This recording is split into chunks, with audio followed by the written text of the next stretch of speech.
Welcome to day one of your STEM Bus experience. Today, we're going to be looking specifically at how we can adapt our world for someone who maybe cannot use their voice. Now, when you think of someone that might not be able to use their voice, sometimes you might think of someone that communicates instead with their hands. We have something called ASL, or American Sign Language, and people communicate by using their hands because they don't have a voice to talk. But what if they couldn't use their hands? Is there a piece of technology that they might be able to use to help them speak? Yes, there actually is. We live in a really cool time where technology, such as the one that I just mentioned, can help people that cannot speak with their voice and with their hands communicate by touching icons or buttons that communicates for them. Today, we're going to start the process of engineering and designing a communication board. Yes, exactly like what I just mentioned, that whole process of technology and hitting buttons and making it talk. You're going to make one of those, which is pretty awesome. But to begin the process, I want you to take a few moments to think about if you couldn't communicate and you couldn't use your voice, and something like our piece of technology that we're making had to communicate for you, what are maybe the most important things you would want to say in a given day? What are some things that you might need or want that definitely needs to be communicated? And how would you say that or phrase that? So take a few seconds to think about that. And as you're thinking about the important things that we need to say every single day that you'll be making on your communication board, I want you to check out somebody, a very famous professor called Mr. Hawkins, and I want you to check out Mr. Hawkins and how he uses technology to communicate with his world. Medicine has not been able to cure me, so I rely on technology to help me communicate and live. Don't read the newspaper. I was lucky to lose my voice at the beginning of the personal computing age. Intel has been supporting me for over 25 years, allowing me to do what I love every day. Over these years, the world, and technology's impact on it, has changed dramatically. Really amazing in your office if we leave. Technology has changed the way we all live our lives, from communication to genetic research, access to information, and much, much more. As technology has got smarter, it has opened doors to possibilities that I didn't ever predict.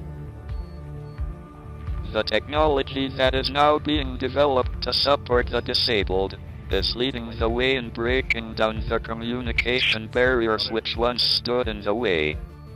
Really? I never knew that. Intel has been allowing me to do what I love every day. It's amazing to think about the way Professor Hawkins is able to communicate with his world around him. And as you get ready to build your communication board, it's not going to be anything like what Professor Hawkins has, but it's still going to be really cool because it's going to be you being an engineer and designing a way for someone who doesn't have a voice to communicate. So now let's go back to when we were thinking of those important things that we need to communicate. Hopefully you've been coming up with a few words or phrases that you think are really important to be able to say each and every day. And that's going to be our starting point when we begin our communication board. The communication board that you're going to be creating is a touch communication board. So when you touch an icon or a button, a word or phrase is going to be said. Now, to begin this whole process, we have a couple slides that I want you guys to check out. And these slides kind of help guide your thought process on making your communication board. Today, you're going to be coming up with 6 total phrases or words that you want to communicate. Now, within this process, we also have an additional slide that you can see here. And within this slide, we have something called sentence starters.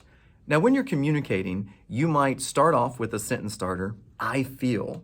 And then once you hit that button, it says, I feel. And then you have additional buttons that can convey different emotions. I feel sad, I feel mad, or different needs. I feel hungry. So that's one way you can set up your communication board. You can have one of your buttons be a sentence starter, I feel, and then additional buttons be what it is that you're feeling. And you'll notice that the example that I made for you is set up kind of like that on the top row. Now on the bottom row, I just have entire sentences. And that's another option that you have when you're creating your communication board. You might have a whole phrase there like, may I use the bathroom, or I need water. So that way you have the whole phrase option, and then you also have a sentence starter with buttons. The cool thing is, I want you to choose. This is your communication board and your design. So as the engineer, what do you feel like is the best way to communicate? Now, as you're working on your communication board, you might be working in a group. It's really important that as a group, you guys are working together, communicating effectively, and coming up with the eventual 6 phrases that you need.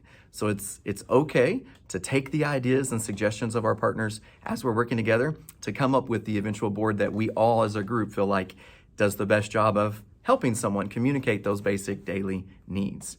Now, once you get done with this board, that's it. You're all done with your day 1 project. And tomorrow, when the STEM bus comes, we're gonna be doing day 2, actually building this communication board. I hope you guys are excited, and I'll see you tomorrow.